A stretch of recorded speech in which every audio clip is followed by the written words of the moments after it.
Press conference का मकसद, जैसा कि हमने बताया था कि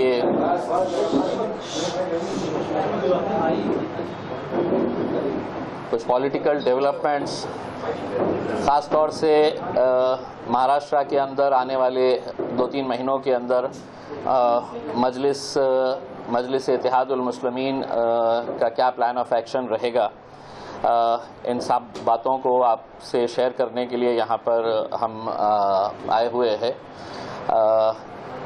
इससे पहले कि मैं आज की प्रेस कॉन्फ्रेंस एक बात मैं पहले आप लोगों को बताना चाहता हूँ कि हमने अपने तौर के ऊपर इंडिया अलायंस के साथ हमने अलायंस की पेशगी की है।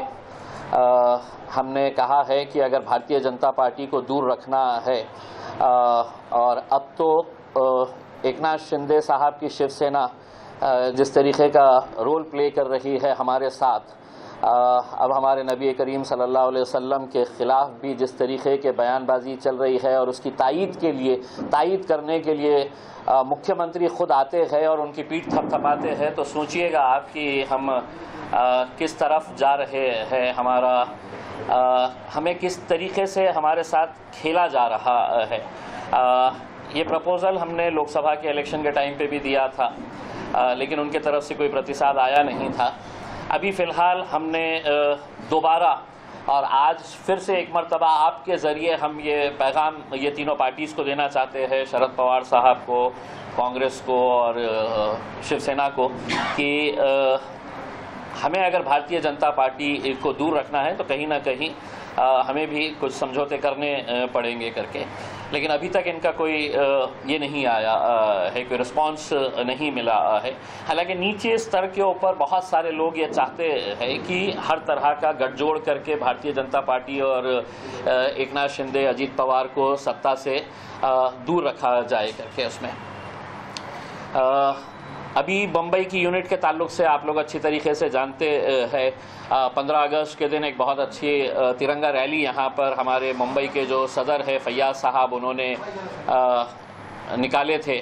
बहुत कामयाब रैली वो रही थी और आपने देखे होंगे वीडियो के अंदर। आइए फैयाज साहब, वीडियो के अंदर पूरे बम्बई के अंदर इतना बड़ा माहौल तैयार किया गया था फैयाज साहब के ज़रिए कि तिरंगा रैली बहुत ही कामयाब तरीके से, मैंने ख़ास तौर से फैयाज साहब को मुबारकबाद दिया फ़ोन करके कि एक बहुत अच्छा एक मैसेज उससे गया है।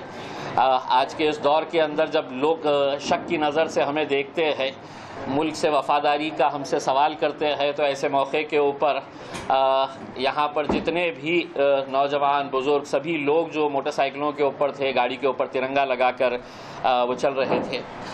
बम्बई की यूनिट पिछले कुछ सालों से फैयाज साहब जो है इसकी कमान संभाले हुए थे। अल्हम्दुलिल्लाह बहुत अच्छे तरीके से उन्होंने काम किए और आगे भी यही उम्मीद है कि इस तरीके से जिस तरीके से मजलिस को हम आगे बढ़ाना चाहते हैं उसमें फैयाज साहब का एक रोल रहेगा।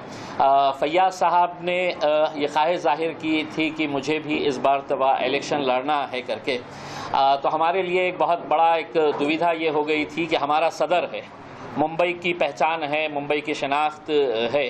तो फैयाज साहब ने जब ये बात कही कि वो ख़ुद इलेक्शन लड़ना चाह रहे हैं, तो हमारे लिए ये था कि अब हम पूरा फोकस जो है जिस कॉन्स्टिट्यूंसी से वो लड़ना चाह रहे हैं वहाँ पर पूरा लगाते हुए हम सबसे ज़्यादा मेहनत जो है वो वहाँ पे करना अभी से शुरू कर देंगे करके।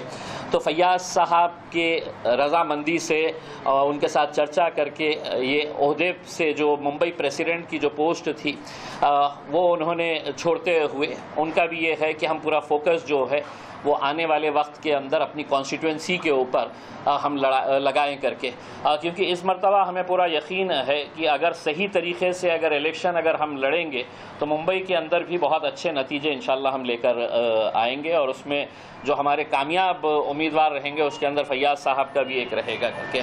अब चूँकि फैयाज साहब का फोकस ये रहेगा तो मुंबई की जिम्मेदारी किसी को, तो हमारे पास रईस लश्करिया साहब जो है वो कांग्रेस के वर्किंग कमेटी के मेंबर है। माइनॉरिटी के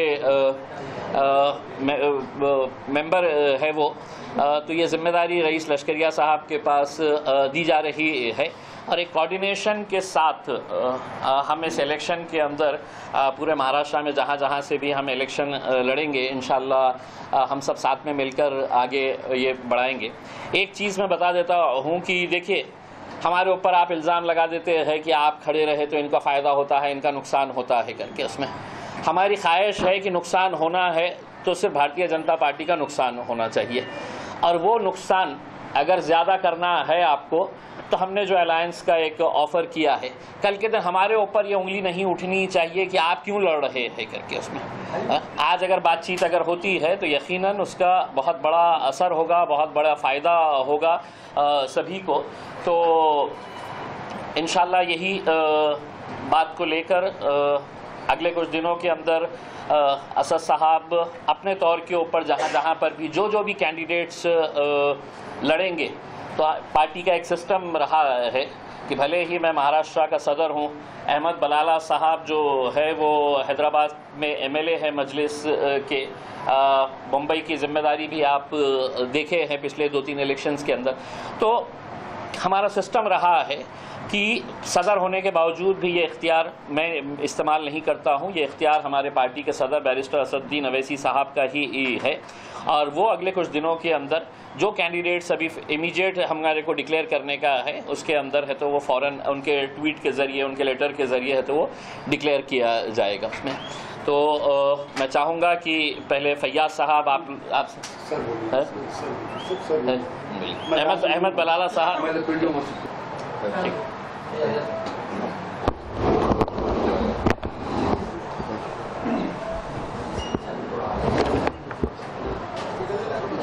सभी साथियों को नमस्कार, अस्सलाम वालेकुम। मुझको अभी मालूम पड़ा कि मैं इस वक्त यहाँ पे अध्यक्ष नहीं हूँ, मैं लश्करिया जी बन गए। कुछ दिन पहले इम्तियाज़ भाई मेरे पास आए थे, उन्होंने कहा कि भैया शर्त हमारी ये है, अगर सीट लड़ते हो तो पद छोड़ना पड़ेगा आपको, पद पे रहना है तो सीट छोड़ना पड़ेगा। मैं खामोश था, कुछ बोला नहीं मैंने। आज मजलिस को बनाने में असद साहब का हाथ है और हम एक कारिंदे के तौर पर काम किया। 10 साल से मैंने बाज़ार खुद कांग्रेस में होने के बावजूद वारिस पठान को चुन के लाया यहाँ पर। दूसरी मरतबा जब उसको टिकट दी गई तो मैं टिकट मांगने गया था, असद साहब ने ऐलान कर दिया था, फिर मुझको मजबूरी के तौर पे वारिस पठान का साथ देना पड़ा। और वारिस पठान के लिए असद साहब ने झूला मैदान में खड़े होकर माफ़ी मांगा कि जो भी गलतियां इसने की उसके लिए माफ़ी मांगता हूँ। उसके बाद से लेकर अभी तक 5 साल हो गया, वो देखने तक नहीं आया, झांकने तक नहीं आया। ये बात के सब गवाह हैं। और यहाँ पर मैं मुंबई शहर में डिस्ट्रिक्ट बनाया, तालुका बनाया, वार्ड बनाया। आज मुझको सीट दे रहे हैं आप लोग और मेरी पद ले रहे हैं आप लोग, ये गैर वाजिब बात है। मेरे बगल की सीट है, वो सीट मेरे लिए बहुत इम्पोर्टेंट सीट है, आपके लिए भी इम्पोर्टेंट है, क्योंकि फिरका परस्त आपको तोड़ना है। तो मैं आपसे गुजारिश करता हूँ, बहुत ही महत्वपूर्ण गुजारिश है कि आपकी सीट आपको मुबारक, आपका पद आपको मुबारक। खुदा हाफिज, अल्लाह हाफिज, नमस्कार। चल, जय हिंद, जय महाराष्ट्र। हाँ, चलिए।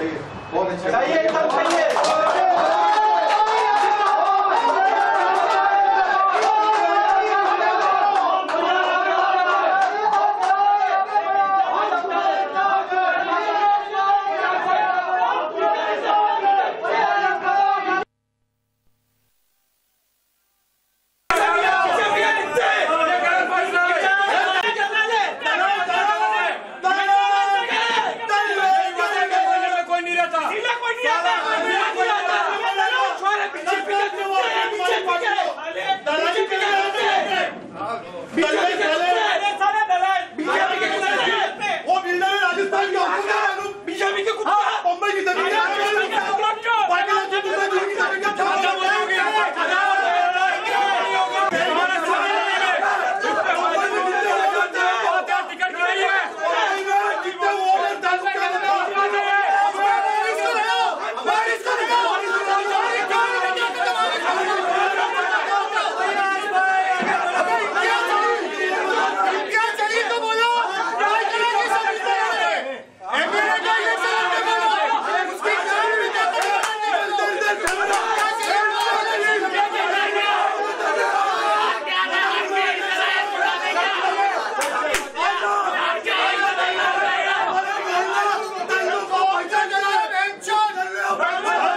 फैयाज अहमद जी, क्या कहना चाहते हो? आज जो पूरा हंगामा हो गया, जबकि इमाम पार्टी की जो मीटिंग थी और प्रेस कॉन्फ्रेंस थी, क्या है पूरा मामला? देखिए, मुझको कल तकरीबन शाम को 5-6 बजे करीब इम्तियाज जलील का फ़ोन आया और ये कहा गया कि फैयाज भाई कल प्रेस कॉन्फ्रेंस रखना है, तो कल ज़रा ऑफिस साफ करवा दीजिएगा और प्रेस का इंतजाम कीजिएगा। तो मैंने कहा ठीक है, और अहमद बारा साहब भी आ रहे हैं। बोले ठीक है। तो मैंने शायद आप लोग को कॉल किया मैंने कि आके बैठ के बात करना हमको। यहाँ पर आने के बाद मैंने मंजर कुछ और ही देखा। जब मैं आया तो उस वक्त इम्तियाज जलील साहब आपको मुखातिब थे, अहमद बारा साहब मौजूद थे। उससे पहले इम्तियाज जलील साहब बोले, फिर अहमद बारा साहब बोले, और उनकी बातों का जो मफहूम ये था कि फैयाज अहमद एमएलए का चुनाव बाइकल्ला से लड़ रहे हैं और पद खुद से रिजाइन कर रहे हैं, खुद से रिजाइन कर रहे हैं। तो मिलाद से मैंने लिया, मैंने कहा कि पहली चीज तो मुझको अभी मालूम पड़ा है कि मैं पद पर नहीं हूं। और फिर मैंने अपनी बात रखी कि 10 साल मैंने इमाम को दिया। पहले मैं कांग्रेस में था, मैं उस वक्त वाइस प्रधान यहाँ लड़ने आया था, उस वक्त कोई जानता नहीं था। मैं उस वक्त कांग्रेस पार्टी से मैंने अपील किया था मुझको टिकट दिया जाए, मुझको नहीं दिया तो वाइस प्रधान का मैंने काम किया, उसको जिता के लाया। उसने बाकायदा तौर पे 5 साल तक कुछ काम नहीं किया, उसके लिए मुझको अध्यक्ष बनाया गया, मुझको लाया गया और असद साहब को खुद को झूला मैदान में आकर माफ़ी मांगनी पड़ी, फिर जाके 21,000 वोट मिले। उसके बाद से वो आदमी गायब है, अभी तक कहीं दिखाई दिया नहीं। तो आपने जो मुझको पद दिया है, हाँ, जो मुझको सीट दिया है, और सीट और आपकी जो ये पद जो है आप अपने पास रखो, मैं चलता हूँ, खुदा से बोलते चला आया। आपके बात बोलने की कुर्सी पे तो उठने के बाद में फिर सब चिल्ला पकड़ हुई और जिसमें बोला गया कि इम्तियाज जलील बीजेपी के है और बहुत से ऐसे आवाजें। नहीं, मेरा भाई एक बात आवाजें होती है, एक ही सीट जीतने की बात कर रहे हो आप बाइकल्ला, और उसके बगल में हेड ऑफिस है और सदर को चेंज कर रहा, क्या मंतिक है उसके पीछे?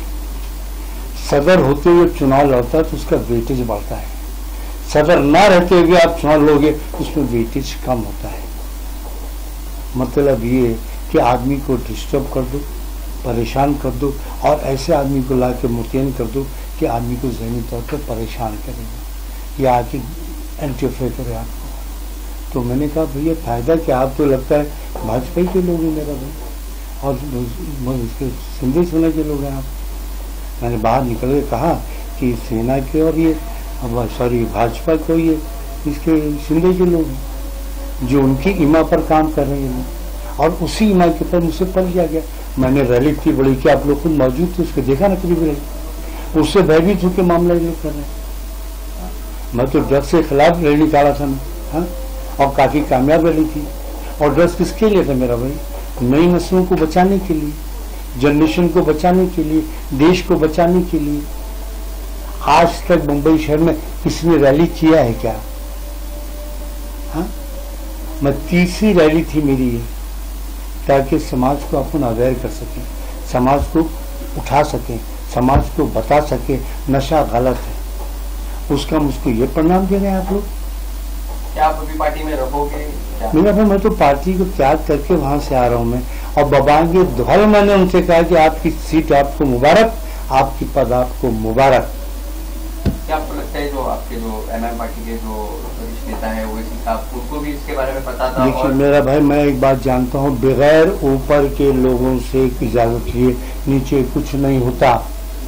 यहाँ पर एमपी के चुनाव में चांदीवली में एक रमजान चौधरी नाम का व्यक्ति खड़ा किया बगैर मेरी इजाजत के, और बम्बई के किसी भी व्यक्ति को पता नहीं था, न यूथ को पता था, न डिस्ट्रिक्ट को पता था, न तालुका को पता था, न वार्ड को पता था जाके 3 बजे के बाद रमजान चौधरी को टिकट भरवा दिया गया वहाँ पर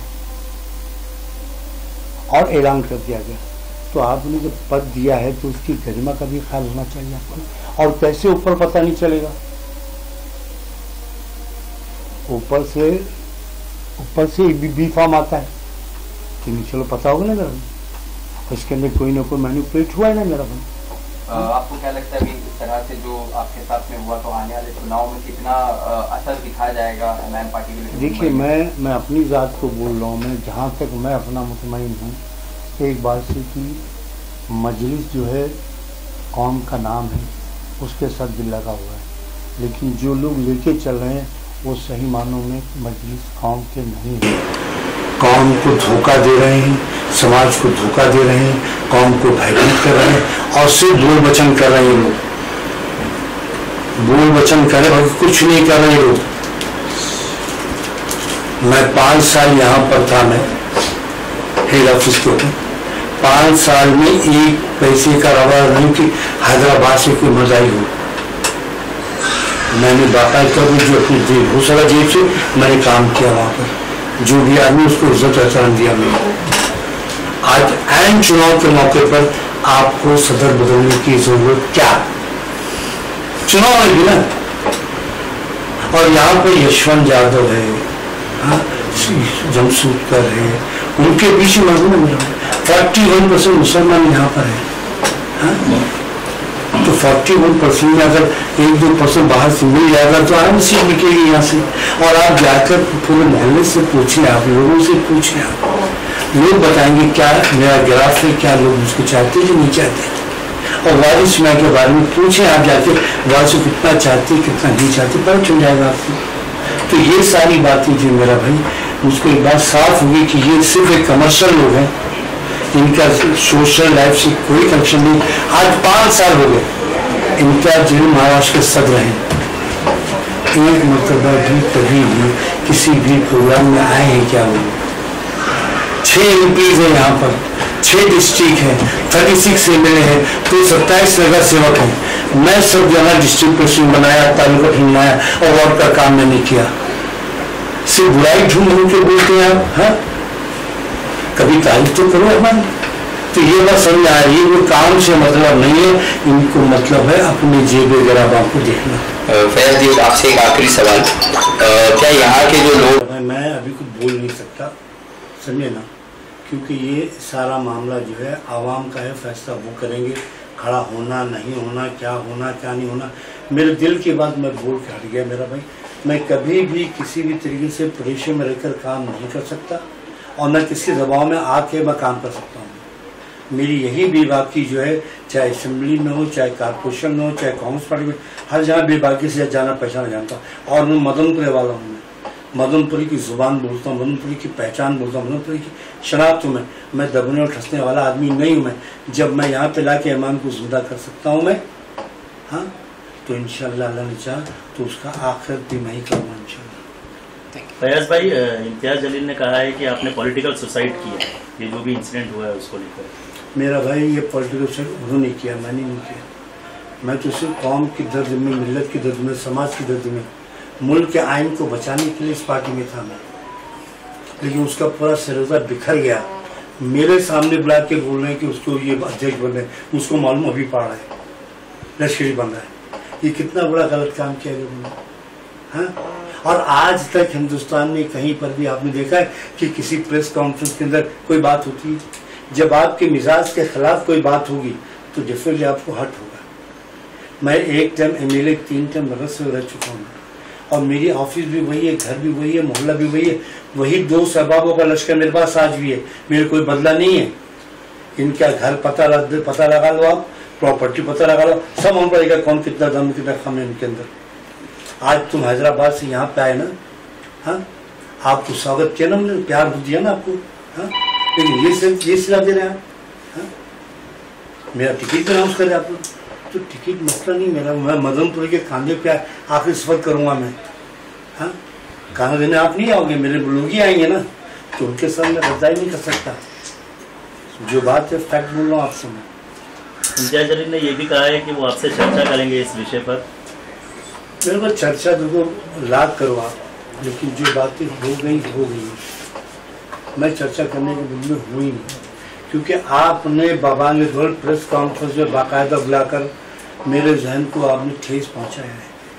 मैं ईमानदारी से काम करने वाला, 10 साल मैंने एमआईएम पार्टी को दिया है। मैंने एक तुम्हारे लूले लंगड़े आदमी को मैंने लेके झेला हूं यहाँ पर मैं, और मैंने पूरा मदनपुर इस बात का गवाह है। आप बाहर निकलिए, किसी से पूछे ना, आपको सब मालूम पड़ेगा क्या है क्या नहीं है। उस आदमी के पास चुनाव लड़ने के पैसे नहीं थे, और यहाँ पर हमारे यहाँ कितने दो सभा में ना, वो चंदा करके चुनाव ला के दिया उसको। वो आदमी ने कभी झांकने हमारे बीच में नहीं आया, और आज पूरा खेल का रचेता वही शख्स है, समझे, लेकिन सामने नहीं आता है। ठीक है, तो आ माता मर्जी, तेरी तरह खेल खेला गया, तूने खेला, हमने भी अपनी बात रखी। आवाम फैसला करेगी क्या है क्या नहीं। आने वाला चुनाव सामने है, चुनाव मांग पड़ जाएगा आपको कितना दम होगा, मैं आप में मुझ में कितना दम होगा मांग पड़ जाएगा आपको। ठीक है, अगले सवाल है कि आप वापस कांग्रेस में जाएंगे? देखिए, मेरी उम्र हो गई है, मैं अपने मोहल्ले में खुश हूँ, अपने लोगों में खुश हूँ। मुझको मेरा मोहल्ले से अलग कोई कर नहीं सकता। कांग्रेस पार्टी, एनसीपी पार्टी, जो भी पार्टियाँ पार्टी लेने पर है, मुझको कोई ऑफर नहीं है, कोई बातचीत नहीं है, कुछ नहीं किसी कुछ किया हूँ, और मेरा कोई जाने का मंशा नहीं है। मैं इसके लिए यहाँ पर था कि यहाँ पर मुल्क, समाज, बाबा साहब अम्बेडकर संविधान को बचाने की बात थी, इसके लिए यहाँ पे था मैं, और कोई वजह नहीं थी। Okay, thank you.